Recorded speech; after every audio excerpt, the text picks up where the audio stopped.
Yeah, next we are going to study about one of a utility interface called comparable. Comparable interface is mainly to order the custom objects that we are going to work with the collections. Whenever we process a collection of custom objects, they need to be ordered.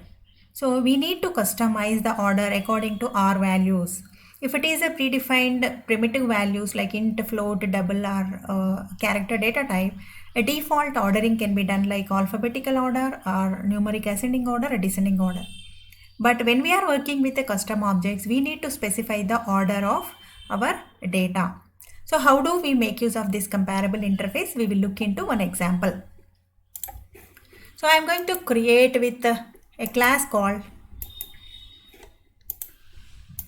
So always when we work with details, custom details, we need a ordering. So I'm going to create with an object called as scholar, for which we have some data called scholar ID and name of the scholar, and then we have called marks.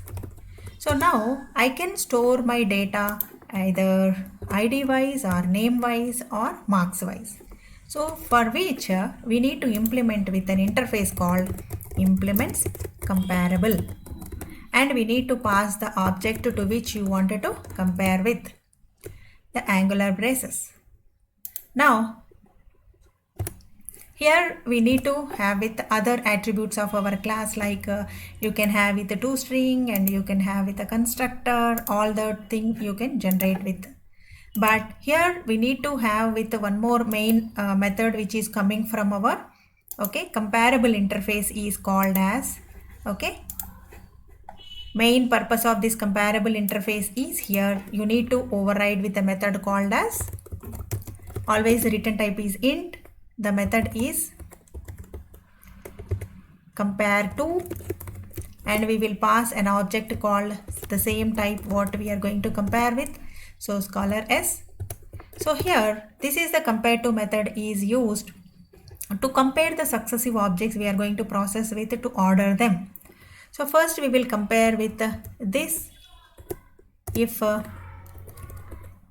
like I wanted to order them marks wise, so if this dot marks is equal to s dot marks, right? So then simply you can say return 0.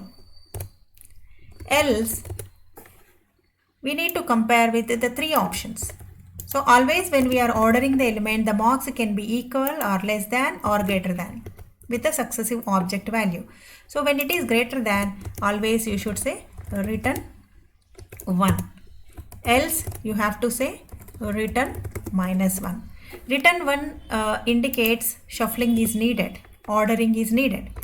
Return -1 means you can keep the same list if it is not greater. And whenever both are same, you are just going to skip it. So that is the implementation of your compare to method of your comparable interface.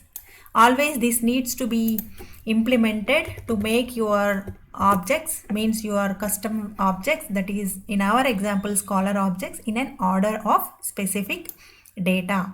Let us say if you wanted to make them in the order of name, I need to check here name. If I wanted to make it as an order of ID, I have to check the ID value. That is how we implement the compare to. And how do we test it? Just we will go with the test method, scholar test class. So I am going to write a client class.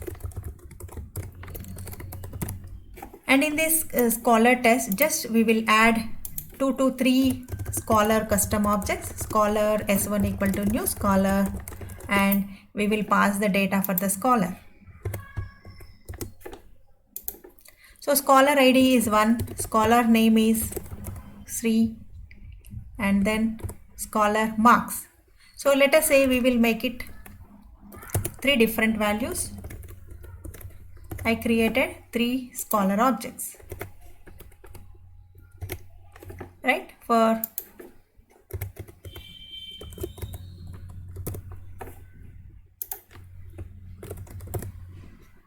and I'll give the marks with the different values. One is 67, one is 78, one is 43. This is my scholar objects. Now before I ordered these values, just I would like to print them. So I'll simply say that scholar s colon, our list is, we will be storing all these values into a list. So list equal to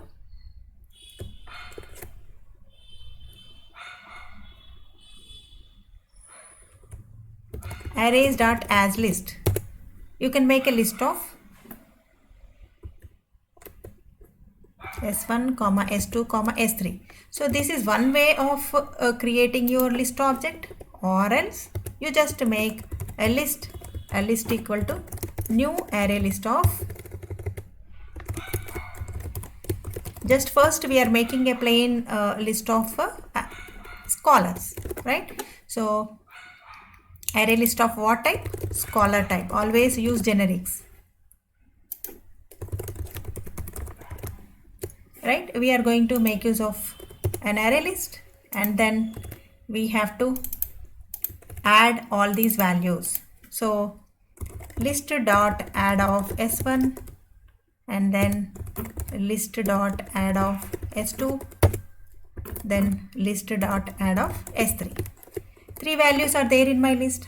Now I simply I will iterate that my list by using for each. You can also use iterator, right?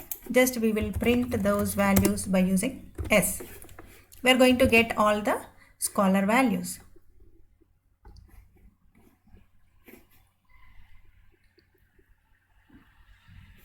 So in the scholar, let us check the constructor. We need to save it. It is not saved. We just added the list, and we are going to display the list of scholars. See here, now the list of scholars is, okay, Sri, Smith, John, and your marks are not ordered. Now let us say, as we have implemented comparable interface with compare to method, it has to be ordered. Then how do we order it? Simply you say that collections dot sort of your list. Simply you pass your list. Now whenever you say collections dot sort, it will look into the order you mentioned. Accordingly, it is going to order your objects. Now let us print after ordering.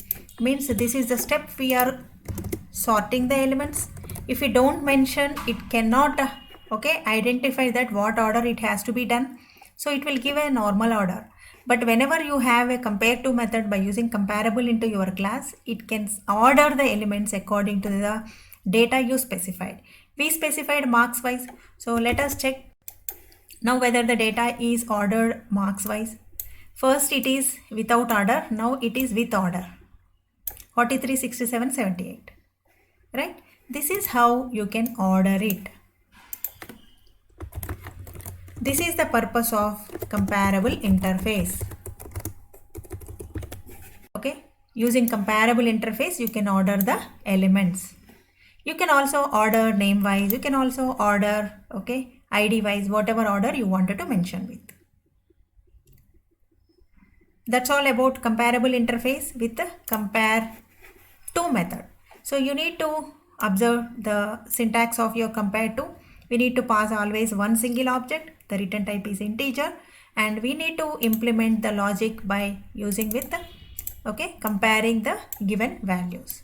You may check with a name, you may check with any other attributes if you have, you can compare with accordingly. You can make your customized order of your custom objects. That is the purpose of comparable interface. So you can explore on that part. How do we check with the compare to method? If it is an employee data, you can order them into employee salary wise, employee department wise, employee joining date wise. However, whichever attribute you use with, accordingly you can compare the data. That is the purpose of comparable interface. In the next session, we will look into comparator.